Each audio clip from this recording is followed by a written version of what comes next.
podcasters and creatives to the World Builders Tavern. Today we are talking about the Game of the Year award-winning video game Baldur's Gate 3.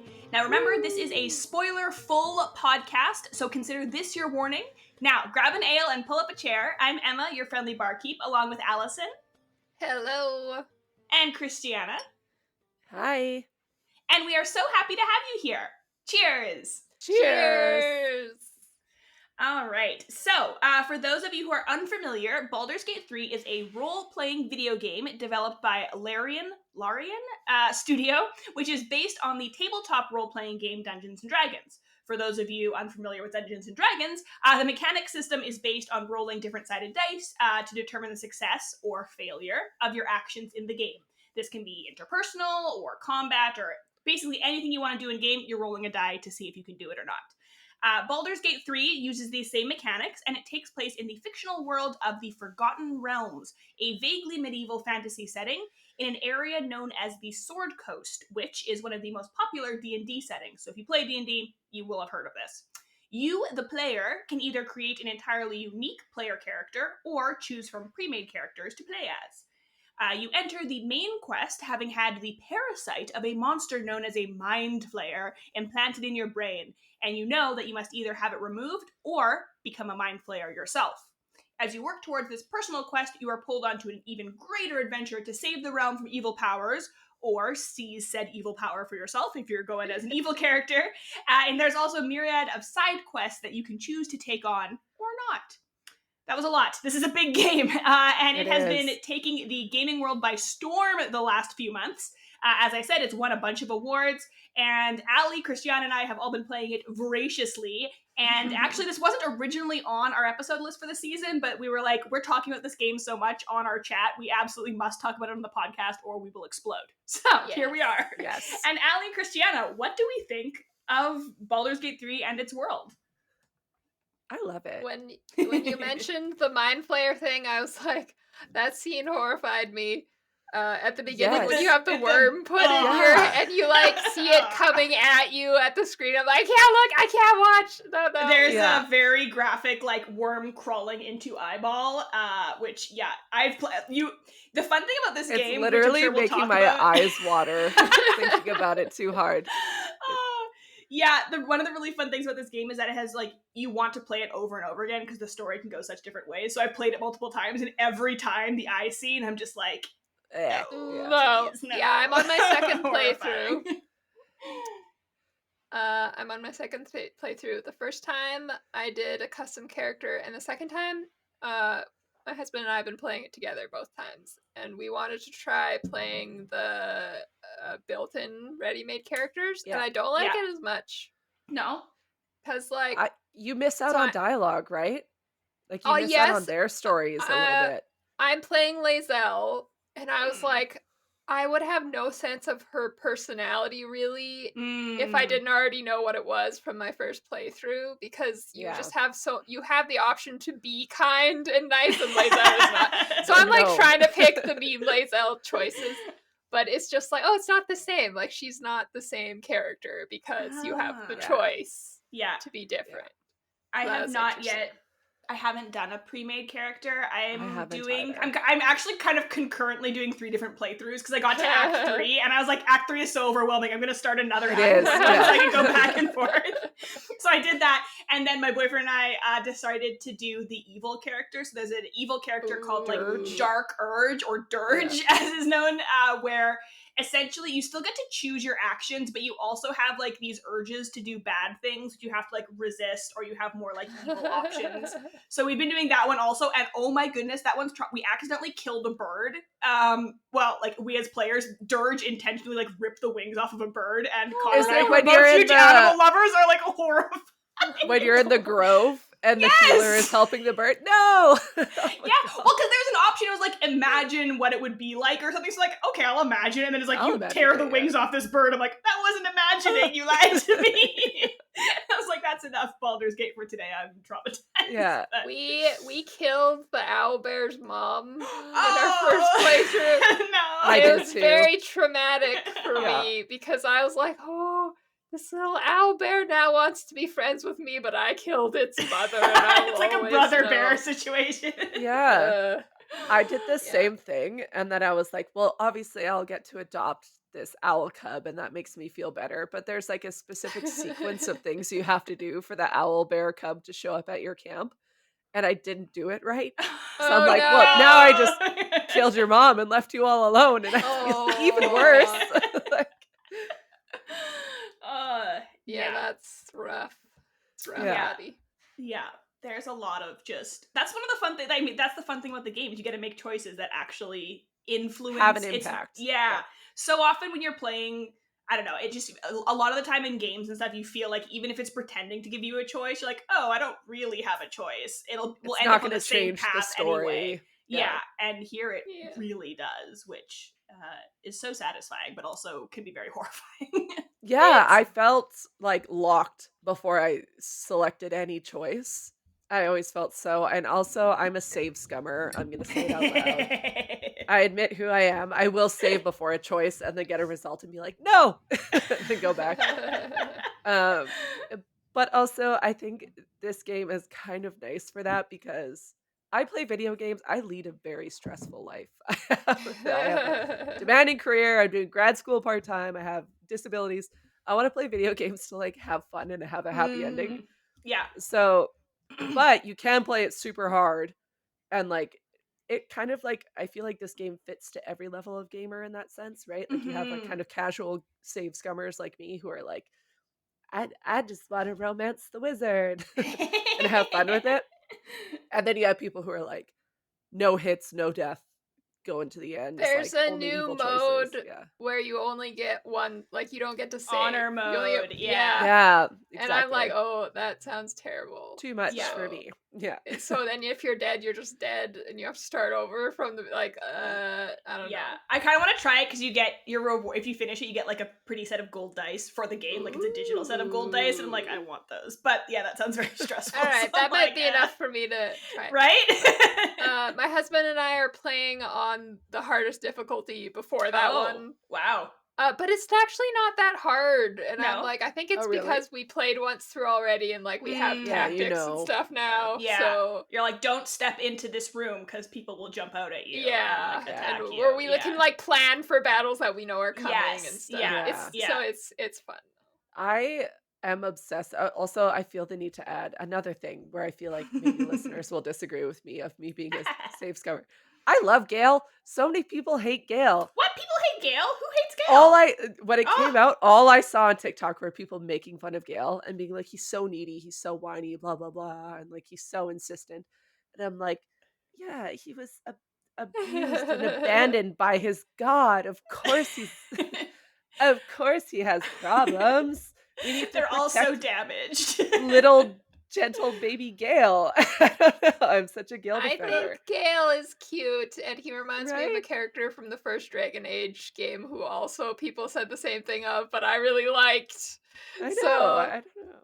I love Gale. I love Gale. I do spend a lot of my playthrough yelling at him though, because he's always dying or like can't jump over the hole, and I'm like, damn it, Gale! Like, that's actually Gale, me and Shadowheart. Why can really? Shadowheart never hit a single thing or a single person? No, she every time. I'm she's like, the you're princess. She's God's favorite princess. Heels. Yes. Yeah, no, I originally had thought that Shadowheart was like gonna tank for the group and like do so much damage. And I'm like, oh no, you can't. No. Okay, we're definitely making you a support character. You put on Guardians of Faith and you heal people, and that's until she gets the Spirit Guardians. Oh, Spirit Guardians. Sorry, that's what I meant. Yes. Oh my goodness. Yeah, she becomes a Beyblade. You just send her she just out. runs She's around just bouncing around. Yeah, it's great. That's a good spell. Yeah. We touched on it a little bit, but one of the world building things that I really love about Baldur's Gate 3, and that I think is kind of the biggest thing that I would take away in terms of if you're a DM or a video game maker who's making a game like this, is that the world is actually influenced by the actions of the characters. So there's a part in the second, the game is kind of divided into so people call it like 3 acts of what happens. In the second act, you go to this place that's like completely covered by this kind of toxic mist. If you go into the mist, you start taking damage, and through your actions, you can either choose to do things for good that end up clearing the mist away, or you do things for evil and then the mist kind of stays. So I thought that was a really good example of like a tangible world impact that either gets made or not made, as you do. That's a good It's example of just specifically- how everything in the game works. Like, Yeah. everything in the game is like that. You can just... It's make more changes, complicated yeah. than that, though, because it's specifically if you interact with one character. So in my first playthrough, I've never been able to do an evil playthrough of an RPG. That's my New Year's resolution, is to actually be evil in an art. I just can't. They're little. It's hard. It's so hard. They're little faces Oh wait, on the that's screen. not true. I've done it once but- in Undertale, which we will talk about in the Undertale episode. But yeah, but it's if you talk to Halsin enough. And so I never used Halsin. Like, I had my little crew and he was in camp and I didn't think much of it. And then when I left, he was like, well, I have to stay back because you didn't clear the mist. And I was like, Yeah. I thought I did everything right, kind of thing. So that's another where it's like, it's not even necessarily choices, but inaction can also lead to things. If you're not curious enough, if you're not asking enough questions, it can still also have a negative result. 100%. In our first playthrough, we accidentally knocked Will out in and then there was just no, like, we realized afterwards that he was a playable character, and we kept coming back and he was just lying there knocked out the whole time. We're like, well, I guess we just don't have Will in our party. And we didn't get Karlak till very late because we just missed the area that she was in. Yeah. And so, like, and the game just lets you keep going without those characters. Yeah. So it's I like, had that my first playthrough, I never spoke to Lae'zel after the crash. Because I guess I missed when you first land. She's like in a cage near that beach. And I guess I just missed her. And I went through the grove and everything. And then by the time I went back, the cage I had to Google it because I was like, where the hell is Lae'zel? And the cage was broken open. And they're like, oh, well, you can meet her at the creche. But I ended up doing, instead of the mountain pass, I did the Underdark. So I just totally missed the creche on my first playthrough. And I just never met Lae'zel. But it was still a fantastic story. Like, I didn't feel like I was missing anything, so to speak. Yeah, I didn't know what you were missing. Yeah, I know. Until later. My second playthrough, I got Lae'zel, and I hated her at first, but then she's amazing. I love her. Quickly, I loved her. Yeah, at first I was like, her oh my god, I get it. You hate us. Like, come on. And then after like a little while, I was like, hey, Lae'zel. What's up? I haven't romanced Lae'zel, but Connor did in one of his playthroughs, and I really liked watching that because she does, like, you see her get so soft when she is getting vulnerable and stuff. I'm like, oh, that's so cute. Yeah. She has a really good story development. All the characters do. They all have really good stories. But like you said, it's awesome because if you leave something out, it's not like, oh, now I have an incomplete puzzle. You have a full puzzle. Yeah. It's just like, it's a little bit smaller, and you can have a different puzzle the next time you play, which is incredible story crafting to be able to make multiple satisfying stories where you can leave things out or have new things, and it feels like a complete thing no matter how you do it. Every ending is satisfying to some extent, right? Except I feel like Karlak got the short end of the stick on her ending. A little bit, but it's just because Karlak is sweet, gentle baby. Also somehow Karlak. Mommy. Yes. Mommy, sorry, mommy. And her ending made me so sad. But they did a patch, and I went to Avernus with her. I was like, screw all y'all, I'm going to Avernus. I'm protecting Karlak. She's the love of my life. Awesome. Aww. Oh, I forget. Sorry, one of you just mentioned this, and I forget who because my memory is terrible. But talking about like being curious, and I think it was Allie. But like the game, like. Or no, it was Christiana. I'm sorry. One of my two wonderful hosts just talked about how the game really rewards like curiosity and like exploring things.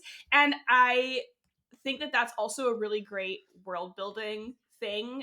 Again, this episode might be a little bit more helpful for dungeon masters, but I think everybody can take something from it. But if you are like a game master or a dungeon master and you're creating a world, having options of things for people to explore and like rewarding curiosity is awesome because it really makes your world feel real.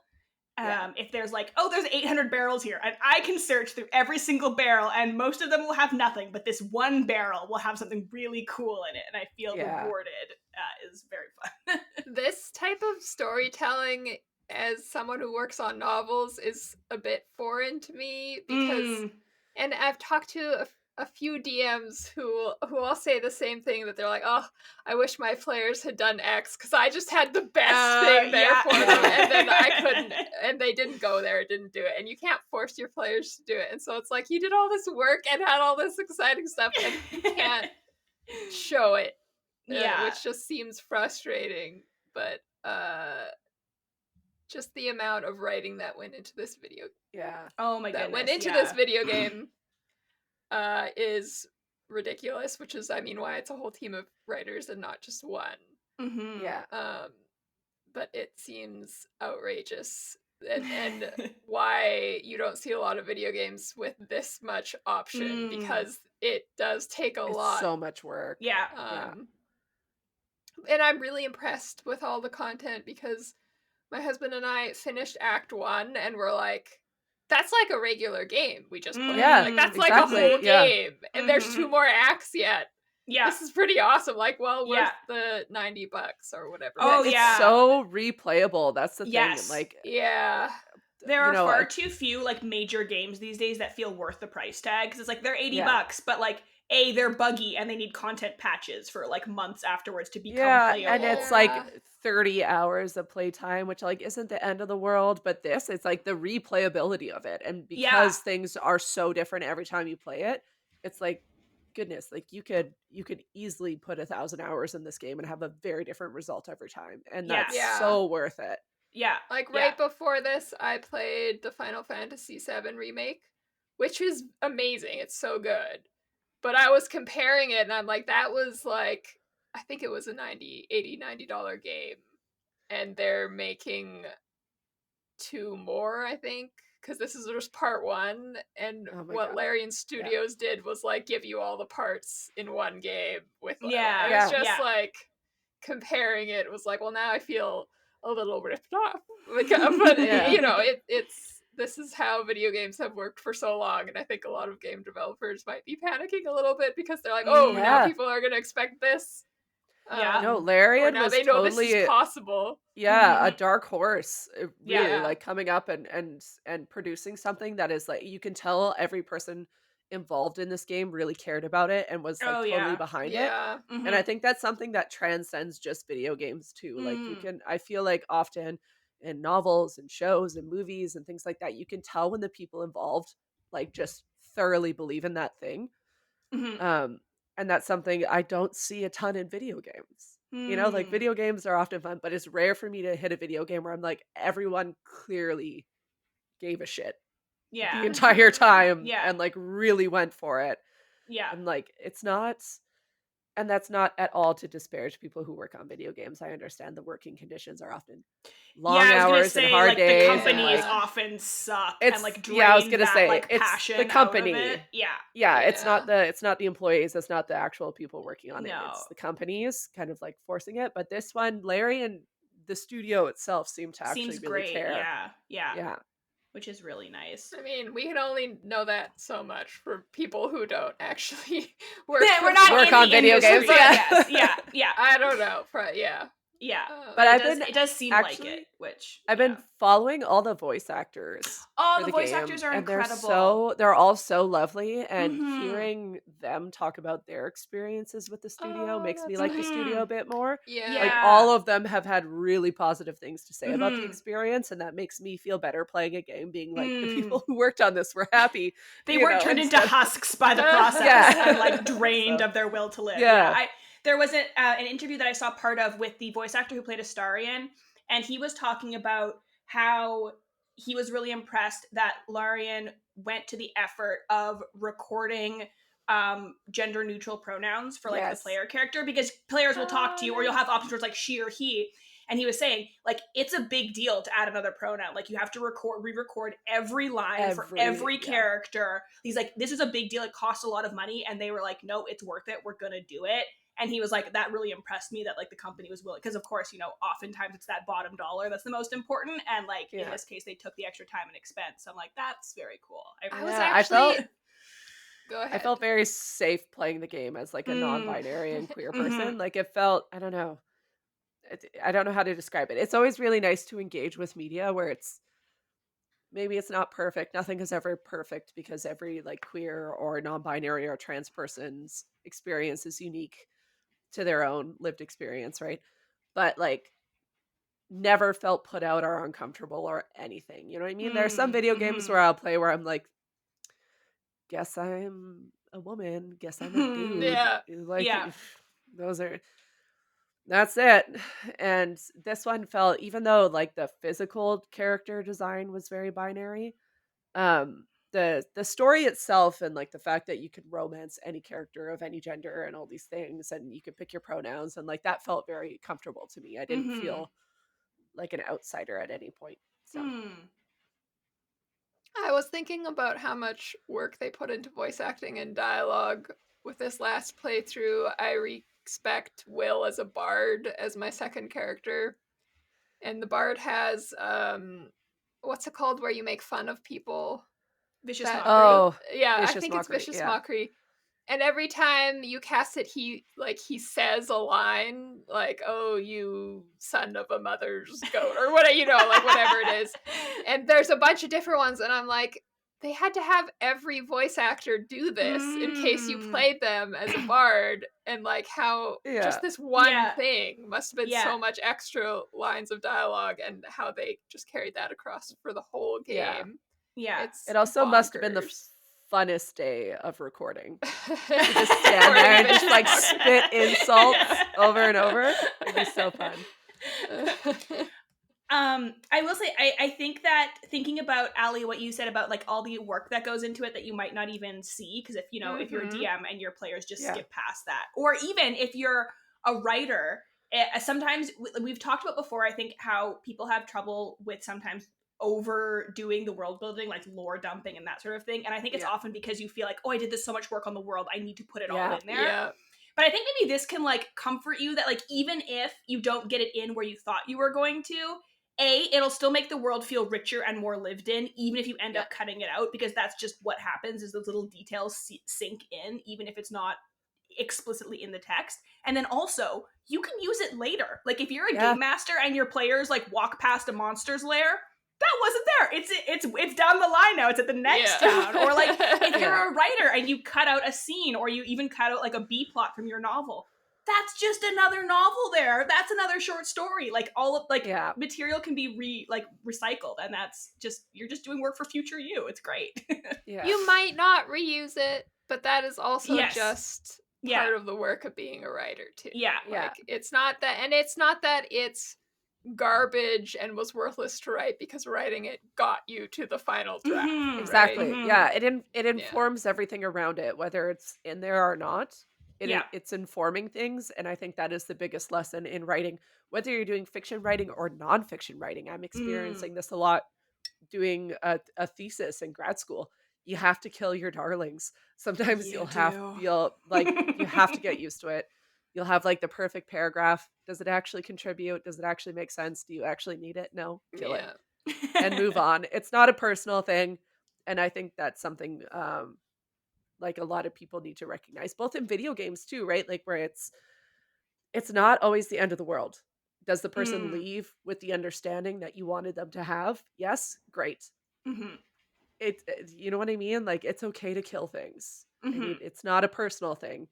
It's about how people receive it. So that makes me think about dialogue and how some writers, a lot of beginning writers, are confused about what makes good dialogue, because they think it should mirror real life speech, but real life speech is often really boring. Like, hi, how are you? Oh, I didn't sleep well last night. But like all this. And so if you want to learn to write good dialogue, this is actually, Baldur's Gate 3 is a good master class in just looking at how the characters talk to each other, and how there's always tension, and how one character wants something and the other character wants something different, and how that makes dialogue interesting.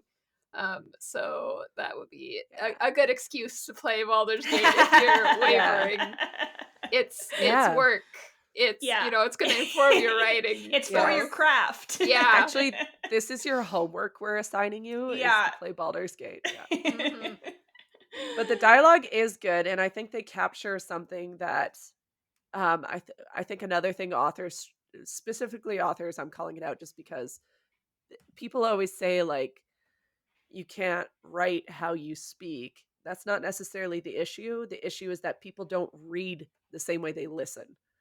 And I think that's where like a lot of people struggle with dialogue, where if I walked up to someone, if I walked up to my sister and I said, "Hey big sis," she would be like, "Are you on drugs? Why What's are wrong you? with you?" Right? But I also wouldn't be like, "Hey, I have a question about blah blah blah." Like that makes sense reading. Like, "Hey, I have a question about your wedding. What shoes should I wear?"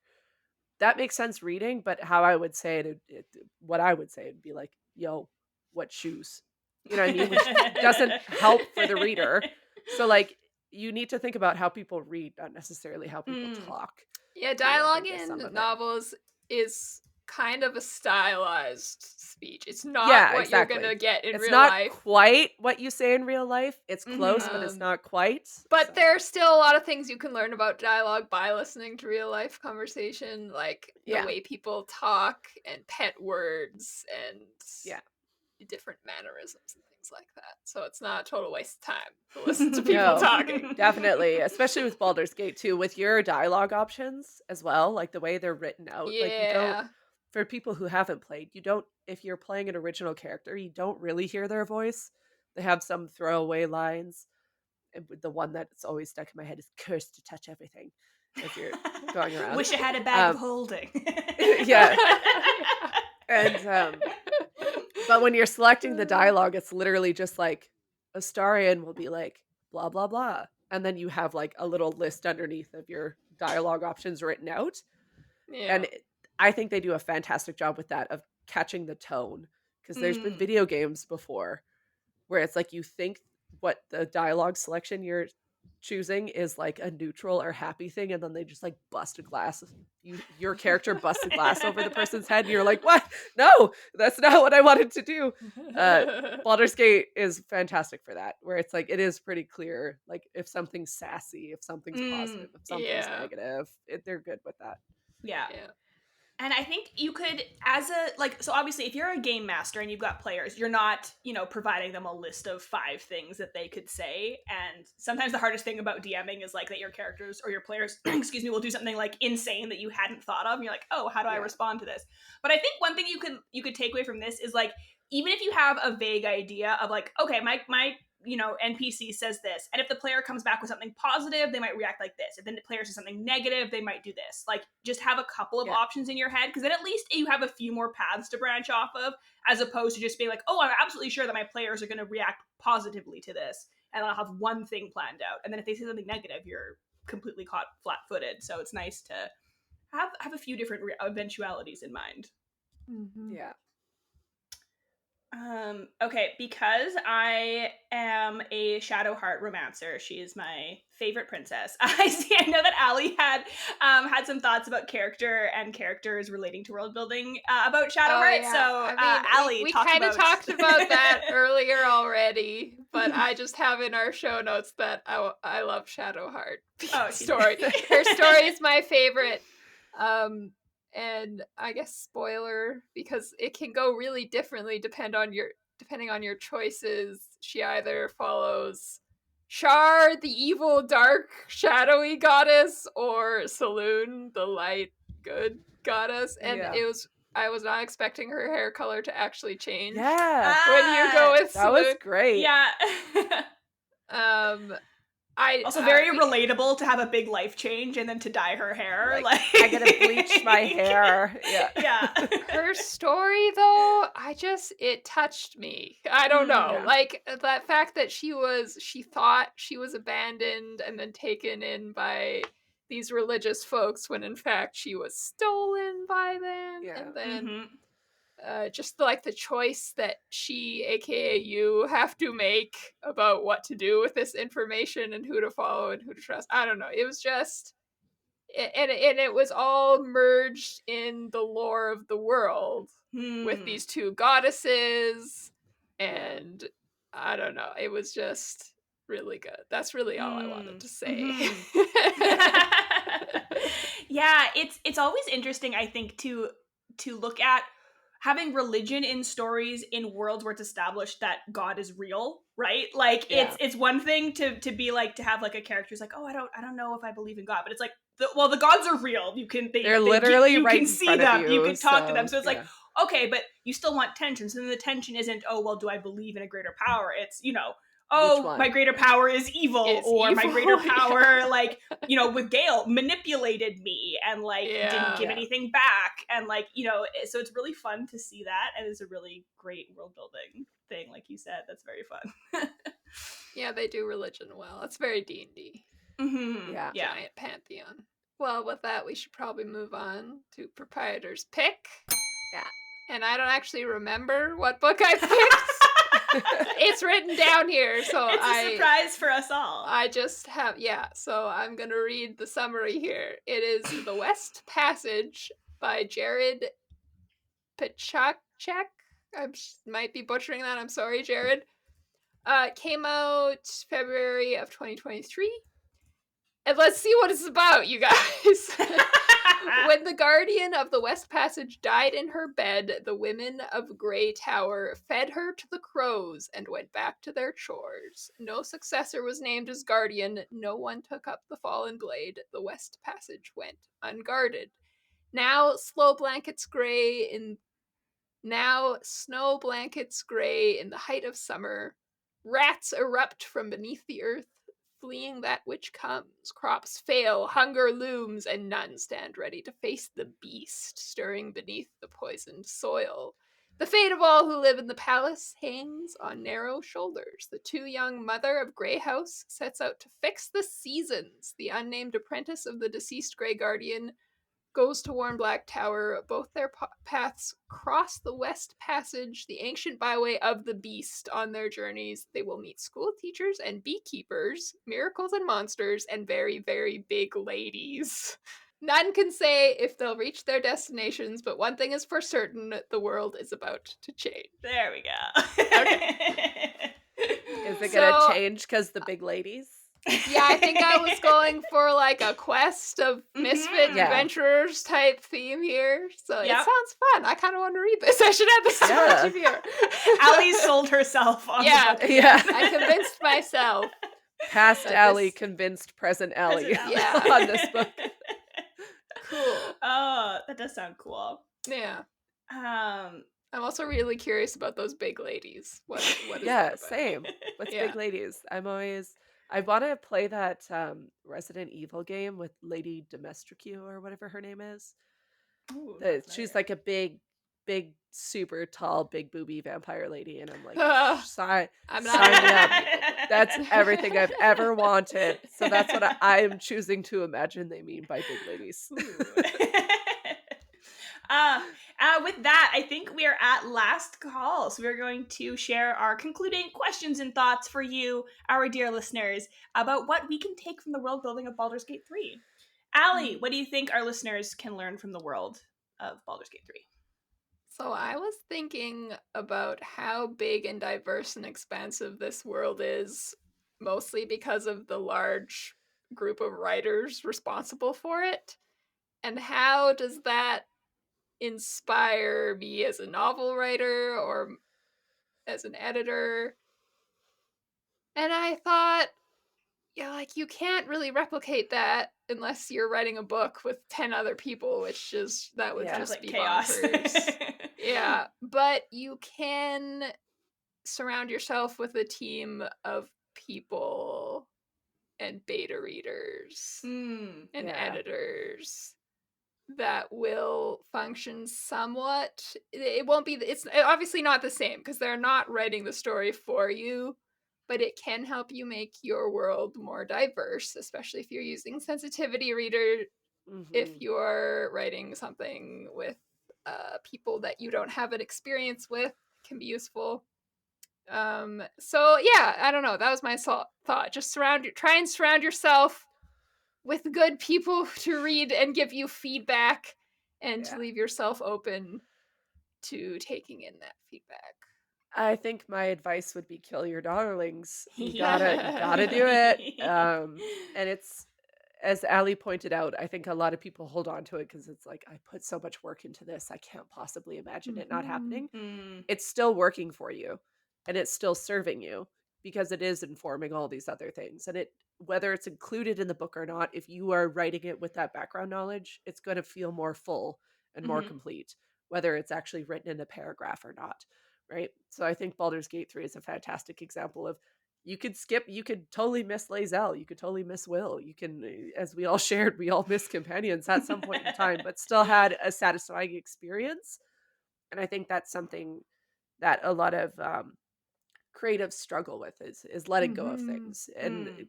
I think it's because of the assumption that it's like, oh, I did all this work for nothing. It's not for nothing. Mm. It's still helping and it's still serving.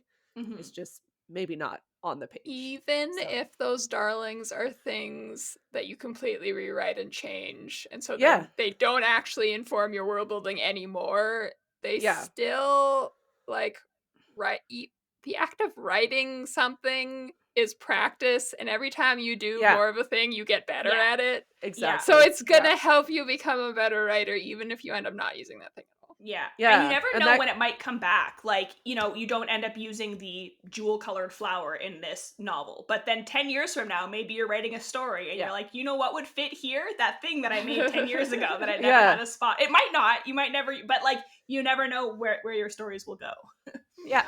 yeah, exactly. So any writing is never wasted, whether it's published or included or not. It is not wasted. Hmm. I think is a Mhm. really important lesson to take from this. So Totally. I would say one thing that I was thinking while I was playing this game was how useful D&D or like role-playing games are for just helping you come up with characters. Like the yeah, one of the most fun things about D&D is character creation. Like everybody loves making Mhm. characters yeah, because it's so much fun. And it really helps you think about characters in a three-dimensional way because you have to think about, well, what's their backstory? Where did they come from? What has informed them? What do they want? What are their flaws? And so I think that could be a good exercise for someone who's writing or creating a world with characters in it, is to take a D&D book and go through character creation and like come up with a character, see how it is. Think about when you're writing your novel or you're making your video game, even if it's not like a multiple choice role playing game, is think about your character as though you were playing them in a video game. Like if your novel is a game and you're stuck on a passage and you're like, yeah, okay, what would my character do?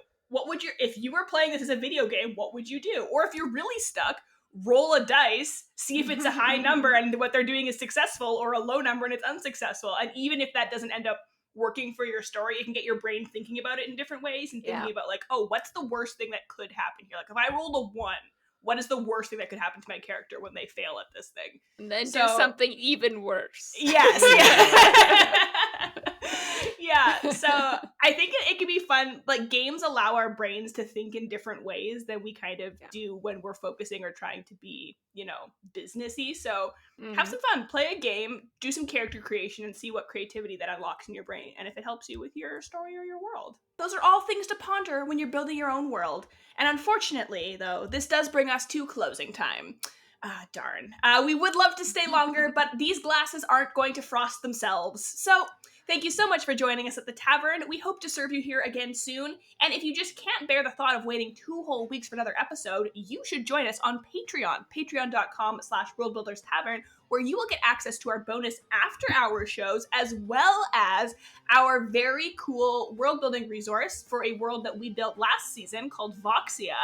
Ali has created a fantastic rundown PDF world lore book And a map. and a and a map. map. Giant map. Yes, for this world. So we created a world populated with people, species, cities, and it is free to use. So if you need some inspo for the world that you're building, if you want to set a D&D campaign in it, if you want to write your novel and include any of these places or peoples or things, you totally can. It is open access. I was proofreading it and I was getting inspired by some of these things, and I was like, oh, I want to write Me a story too. set I'd here. forgotten the things So- like we made like some really neat races, Mhm. Yeah. like void gnomes, Yeah. and Yes. our deities are quite cool if I do say so myself. Yeah, so, I like to you should think, check it out. it's a pretty Yeah. fun world. So yeah, if you want to use it, go for it. And yeah, as long and you also get, of course, our bonus after hours shows. You can hear us talking more about Baldur's Gate 3 and all of the companions that we missed. And you can also, of course, connect with us on social media. We're on Twitter at WB Tavern Pod, TikTok at World Builders Tavern, and Discord, the World Builders Tavern. We were talking about surrounding yourself with great creative people. That's where you can meet some. But until Yeah. next time, scram! Bye. Get out of here.